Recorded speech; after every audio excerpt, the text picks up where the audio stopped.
Emergency में, तब उन्होंने बताया कि तब थोड़ी हल्की सी नाजुक हालत लग रही थी, लेकिन टाइमली उनको फर्स्ट एड अच्छे से दिया गया तो जल्दी रिकवर कर गए। सर कहाँ चोट लगी सर उनकी? हाँ, उनको चोट एक तो सर फोरहेड पे है सर जी, उनको 2 ओपन वुंड्स हैं, ठीक है सर। उसके बाद उनको एब्रेजन्स है बैक साइड में जी। और जो मेन इंजरी है उनको राइट नी में है जी।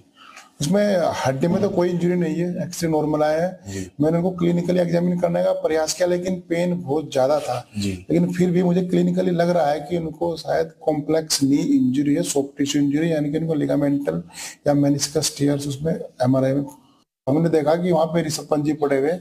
और उन्होंने एक बड़ी अद्भुत बात बताई जो आज के टाइम में एक्सेप्ट नहीं होती कि इतनी चीप हरकत भी कोई कर सकता है। वो ये बता रहे थे कि कुछ लोग बाग तो वहां पैसे इकट्ठे करने में लगे हुए थे कि इनके पास कुछ कैश था, और कुछ लोग जो खड़े थे वो वीडियो बना रहे थे। फिर वो जो पुलिस वाले कुछ ऑर्नामेंट्स लेके आए, एक उनकी नेकलेस टाइप का था और एक ये जो ब्रेसलेट टाइप का। ये अपने गांव में स्टेशनरी बिजनेस शुरू करके हर महीने 2 लाख कमा रहे हैं। आपके गांव में भी ये करना है तो फ्रीडम ऐप को अभी डाउनलोड कीजिए। वो एसपी दास सर के पास था, यहाँ पे वो शायद उनकी मदर को हैंडओवर कर दिया गया है, और 4000 रुपए का उनके पास कैश था जो वहां से लेके आए थे। हादसे के समय मौके पर मौजूद प्रत्यक्षदर्शी ने क्या कुछ कहा है ये भी आपको सुनवाते हैं। कार से ऋषभ पंत को निकालने और एम्बुलेंस में बिठाने में उन्होंने मदद की थी। तो बल्कि उन्होंने कहा जी मुझे दो। एम्बुलेंस वाले ने कहा आप कौन है जी? मैं एम्बुलेंस का ड्राइवर या कौन था नहीं जानते। उसने कहा नहीं। तो वो होश में थे, किसी सज्जन ने उनको कैश दिया है, ये तो मुझे नहीं पता कितना था वो जी। और जब एम्बुलेंस में बैठ चुके तब उनको दिया। और क्या उनके पास कोई उस समय गोल्ड भी था क्या? उन्होंने गले में चैन नजर आ रही थी। अच्छा, वो जब वो गए एम्बुलेंस से तो उस समय उनके गले में। देखिए, ये हम आपको सीसीटीवी फुटेज पे इस वक्त दिखा रहे हैं जब ये हादसा हुआ और ये कार हादसे का शिकार हुई, डिवाइडर से टकरा गई। जैसे हादसा हुआ उसके बाद कार में आग भी लग जाती है। ये तस्वीर आपके सामने, इस कार की हालत को देखते हुए आप अंदाजा लगा सकते हैं कि ये हादसा कितना भीषण था। तेज रफ्तार के साथ यहां पर ये कार आगे बढ़ती हुई और इसी बीच ये डिवाइडर से टकरा जाती है और ये हादसा हो जाता है। मैक्स अस्पताल में हालांकि अब ऋषभ का इलाज चल रहा है। कुलदीप इस वक्त हमारे सहयोगी हमारे साथ जुड़ रहे हैं। कुलदीप का रुख करते हैं सीधा। कुलदीप, अभी ऋषभ की हालत कैसी है, क्या अपडेट मिल रहा है हॉस्पिटल से? देखिए, अभी क्योंकि अस्पताल प्रशासन की तरफ से किसी भी तरह का कोई मेडिकल बुलेटिन अभी तक जारी नहीं किया गया है, और ये भी कहा जा रहा है कि वो किसी तरह का अभी मेडिकल बुलेटिन नहीं जारी करेंगे। जो भी इंफॉर्मेशन उन्हें देनी है वो सारी की सारी इंफॉर्मेशन बीसीसीआई को ही दी जाएगी, ऐसा कहा जा रहा है। लेकिन जहाँ तक हालत को लेकर बात है, स्थिर उनकी हालत है। चोटें जरूर आई, लेकिन जिस बात को लेकर डॉक्टर एग्जामिनेशन करना चाह रहे थे कि किसी भी तरह की कोई गंभीर चोट तो नहीं है, तो फिलहाल उस तरह की कोई गंभीर चोट की बात सामने नहीं आई है। एमआरआई भी करवाया गया था और एमआरआई की जो रिपोर्ट्स है वो रिपोर्ट्स और जो भी फाइंडिंग्स थी वो जो क्लिनिकल जो भी डॉक्टर्स को एग्जामिनेशन करना था वो एग्जामिनेशन कर चुके हैं। और उसके बाद अभी जो डॉक्टर्स हैं वो उन्हें अंडर ऑब्जर्वेशन में भी रखे हुए हैं, आईसीयू में वो है।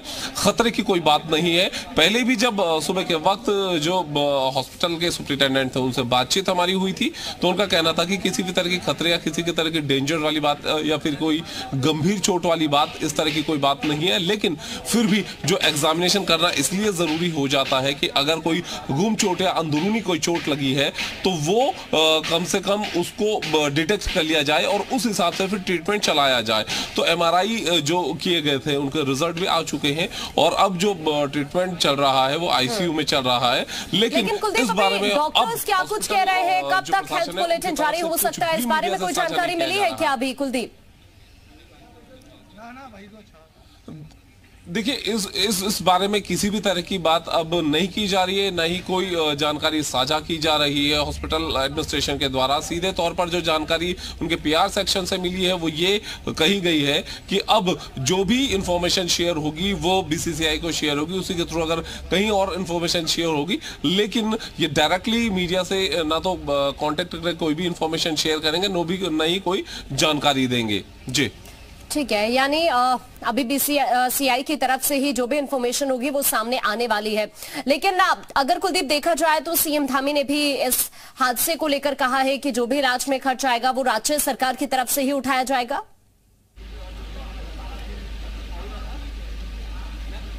देखिए बिल्कुल न सिर्फ कहा है बल्कि खुद मुख्यमंत्री ने उनके परिजनों से भी बातचीत की, फोन के जरिए बातचीत हुई है और ये आश्वस्त भी किया है कि इस जो कठिन घड़ी है उस दौरान सरकार उनके साथ में खड़ी है। अगर कोई भी जरूरत पड़ती है किसी भी तरह के ट्रीटमेंट की या फिर कहीं बाहर ले जाना पड़ता है तो उसके लिए एयर एम्बुलेंस की भी सरकार मदद करेगी। जो भी जरूरी यहाँ पर आवश्यकता पड़ेगी उस हिसाब से सरकार उनकी मदद करेगी।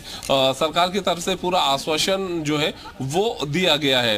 हालांकि अभी जिस तरीके से डॉक्टरों ने ऑब्जर्वेशन किया, पूरा एग्जामिनेशन किया और क्योंकि अभी आईसीयू में ही यहाँ एडमिट किया हुआ है। कुलदीप आप बने रहिए, मैं आपके पास अभी वापस से लौटती हूँ, लेकिन आपको बता दें क्रिकेटर ऋषभ पंत के लिए पीएम मोदी का ट्वीट। मैं क्रिकेटर ऋषभ पंत के जल्द ठीक होने की कामना करता हूँ। ये प्रधानमंत्री नरेंद्र मोदी की तरफ से ट्वीट किया गया है जो इस वक्त हम आपको दिखा रहे हैं। मैं उनके अच्छे स्वास्थ्य और कल्याण के लिए प्रार्थना करता हूं। जाने माने क्रिकेटर ऋषभ पंत के हादसे से व्यथित हूं। इस बात का जिक्र करते हुए मैं उनके अच्छे स्वास्थ्य और कल्याण के लिए प्रार्थना करता हूं। ये ट्वीट प्रधानमंत्री नरेंद्र मोदी की तरफ से किया गया है जो इस वक्त हम आपको दिखा रहे हैं। ऋषभ पंत के लिए पीएम मोदी ने ये ट्वीट किया है। मैं उनके अच्छे स्वास्थ्य और कल्याण के लिए प्रार्थना करता हूं, लिखा है। ये अपने गांव में स्टेशनरी बिजनेस शुरू करके हर महीने 2 लाख कमा रहे हैं। आपके गांव में भी ये करना है तो फ्रीडम ऐप को अभी डाउनलोड कीजिए।